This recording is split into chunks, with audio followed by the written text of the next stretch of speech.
Hello guys, welcome back to another video. तो आज जैसे कि हमने लास्ट ट्यूटोरियल में पढ़ा था कि एंड्रॉयड स्टूडियो को हम सेटअप कैसे करते हैं, इंस्टॉलेशन कैसे करते हैं, तो वो सारा हमारा हो गया था। तो अब हम खोलेंगे एंड्रॉयड स्टूडियो। ठीक है, एंड्रॉयड स्टूडियो मेरे पास 3 किस्म के हैं, तो मैं फॉर एग्जांपल मैं डॉल्फिन खोल लेता हूँ। ठीक है, डॉल्फिन खोलने के बाद ये इस तरीके से हमारे पास लोडिंग होगी। इसमें तकरीबन कोई 5-6 मिनट भी लग सकते हैं डिपेंडिंग ऑन योर सिस्टम। तो ये सेटअप के लिए मैंने आप लोगों को लास्ट टाइम बता दिया था कि किस तरीके से ये पूरा इसका सेटअप होगा। तो हम इसको कैंसिल कर देते हैं। ठीक है, अभी हम कोई सेटअप नहीं कर रहे।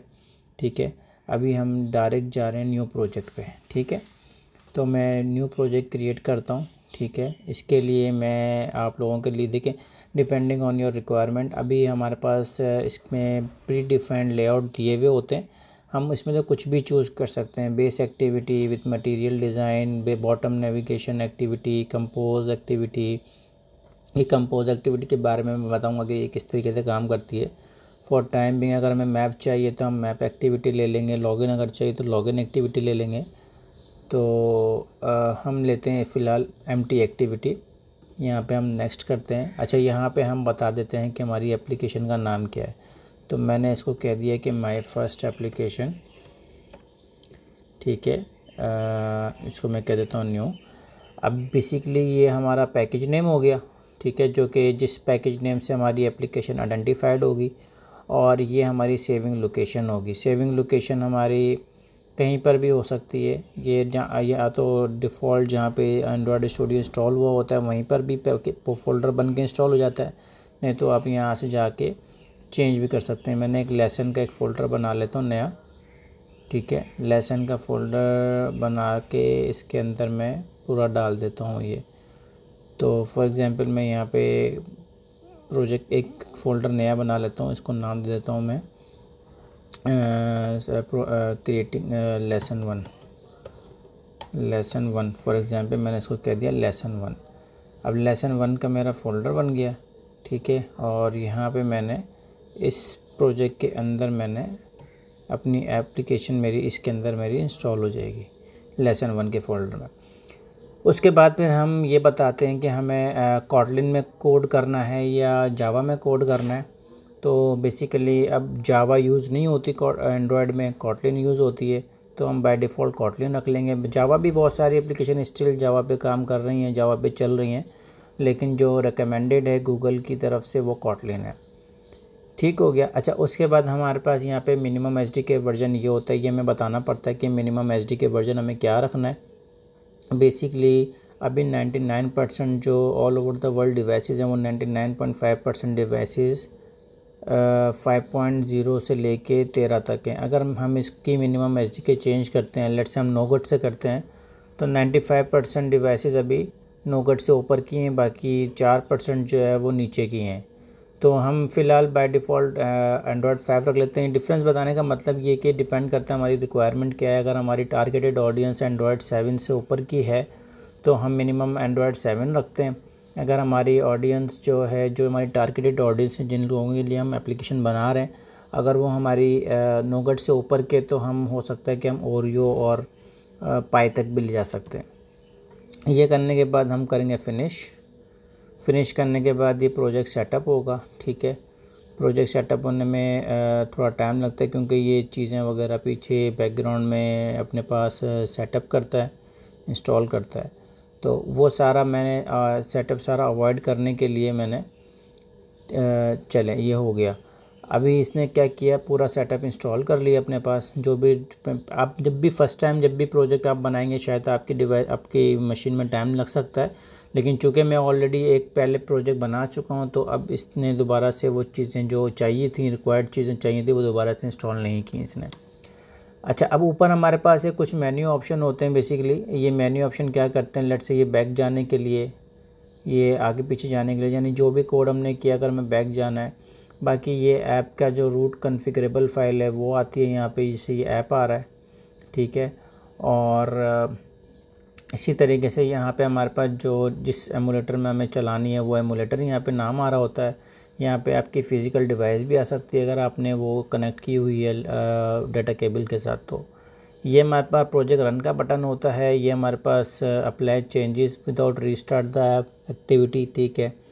और ये डिबगर अगर हमें लगाना होता है, फॉर एग्जांपल डिबगर क्या होता है, फॉर एग्जांपल हमारे पास 50 लाइन ऑफ कोड है और 50 में से कुछ शुरू की 2 लाइनें या 3 लाइनें या बीच की 4 लाइनें अगर वो काम सही नहीं कर रही, तो हम ये ब्रेक पॉइंट लगा के चेक करते हैं कि उन 5 लाइनों में क्या मसला और क्या रिज़ल्ट आ रहा है। तो उसके लिए फिर हम ये डिबगर यूज़ करते हैं।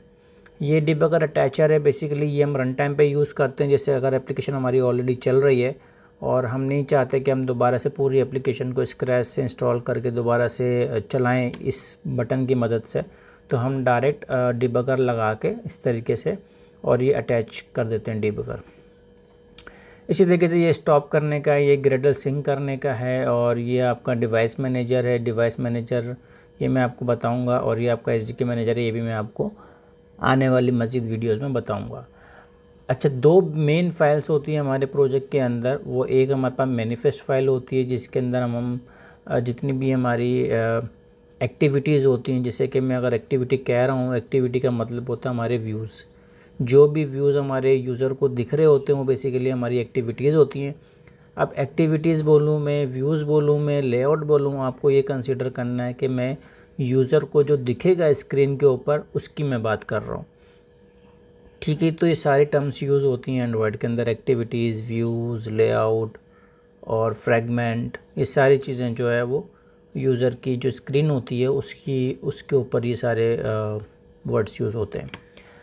अच्छा, ये आप ये कंसीडर कर सकते हैं कि जो हमारी मैनिफेस्ट की जो फ़ाइल है, ये बेसिकली हम इसको कह सकते हैं कि ये हमारी पेरेंट फाइल है, ठीक है। जितनी भी हमारी रूट फाइल्स होंगी, जैसे कि जो चाइल्ड फाइल्स होंगी, जैसे एक्टिविटीज़ हैं, जितनी भी एक्टिविटीज़ हैं, 50 हैं, 100 हैं, 10 हैं, 4 हैं, 6 हैं, उन एक्टिविटीज़ को इस वाली मैनिफेस्ट की फ़ाइल में डिक्लेयर करना लाजमी है।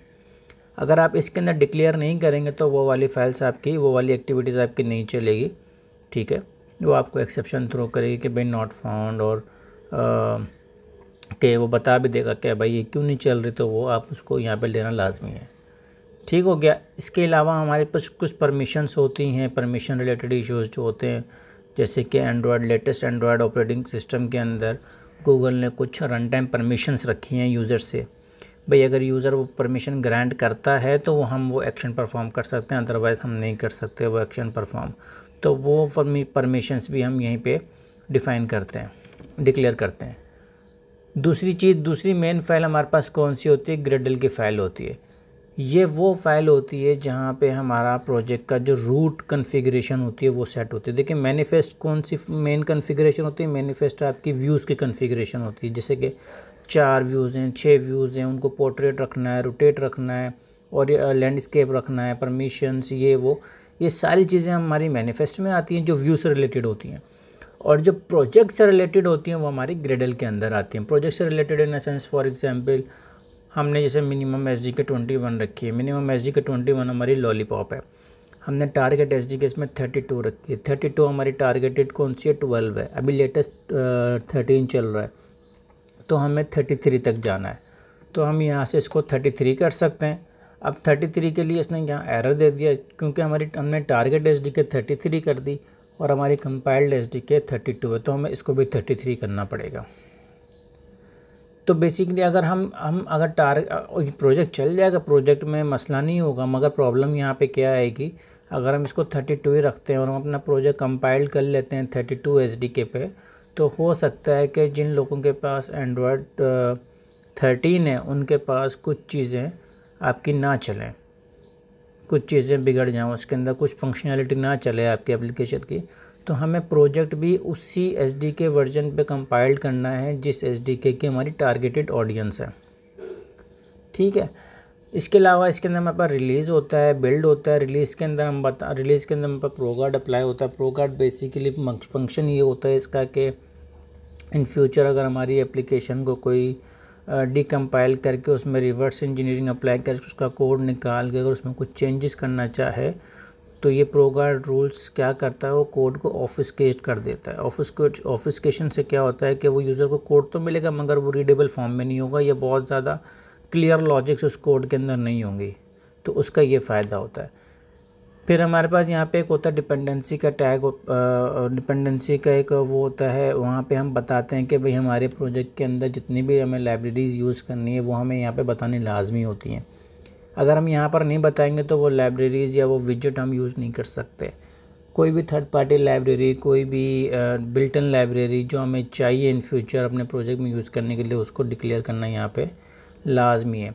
जैसे ही हम यहाँ पे करेंगे, हम इसको सिंक का बटन दबाएंगे, वो सिंक हो जाएगा। सिंक होने के बाद उसको फिर हम अपने प्रोजेक्ट में इंपोर्ट करके यूज़ कर सकते हैं। ये सिमिलर टू .NET और बाकी अदर लैंग्वेजेस के तरीके से ही है। पहले हम उसको इंस्टॉल करते हैं अपने प्रोजेक्ट में, इंस्टॉल करने के बाद फिर हमें जहाँ जहाँ ज़रूरत होती है वहाँ पर हम इसको इंपोर्ट करके यूज़ कर सकते हैं। ठीक है, अभी तक के लिए यहीं तक। अब आने वाली वीडियो के अंदर हम ये डिस्कस करेंगे कि पहला प्रोजेक्ट तो हमने क्रिएट करना सीख लिया, प्रोजेक्ट कैसे क्रिएट होता है। फिर हम ये देखेंगे कि प्रोजेक्ट चलता कैसे है, पहला प्रोजेक्ट। उस प्रोजेक्ट के अंदर मज़ीद हमें और क्या चीज़ें चाहिए कि प्रोजेक्ट हमारा रनेबल स्टेट में आ जाए। फिर हम पढ़ेंगे लेआउट्स के बारे में, फिर हम और मज़ीद और आगे टॉपिक्स आएंगे हम वो पढ़ेंगे। तो मज़ीद टॉपिक्स के लिए मेरा चैनल को सब्सक्राइब करें, अनस टेक सब्सक्राइब करें और बेल आइकन को प्रेस कर दें ताकि नई आने वाली मज़ीद वीडियोज़ आप लोगों को फ़ौरन मिल सके।